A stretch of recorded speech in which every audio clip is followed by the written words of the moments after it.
The paintings which Boyd created in the late 1950s and which are now the foundation of his undoubted fame and importance as an Australian painter were the paintings called what we now call the Bride series. These paintings were exhibited at Australian galleries in 1956 and then became the subject of major exhibitions in London, and for the rest of his life they continue to preoccupy Boyd. He continues to work on the subject. They become a kind of leitmotif in his work, not unlike the leitmotif developed by his good friend Sidney Nolan with the Kelly series. And so I think in '56, this is exactly what Boyd was doing with these brides. He saw the subject as being fertile ground for discussing the plight of Aborigines in Australia. This is after his visit to Alice Springs in 1951.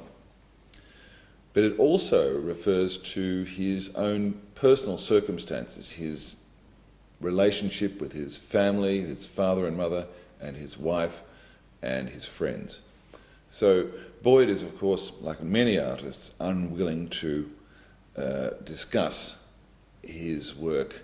He lets the work do the talking for him. And so these paintings are actually rather obscure. They're rather intriguing, and that's their power and strength. The fact that they do give rise to questions which all of us, we're almost obliged to look at them and think, what can Arthur Boyd be meaning here? And painted the bride pictures throughout his life, but in '56, the first series are probably the most important. We've had a number of paintings by Boyd from this period, and they've achieved very high figures at auction.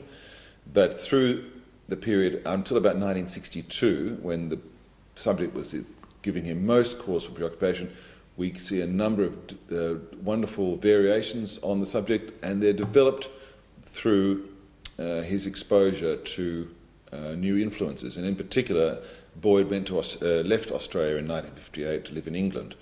And it's his exposure to the wonderful paintings at the National Gallery, and in fact throughout Europe, where Boyd travelled extensively looking at art after his arrival in England, that you get a change developing.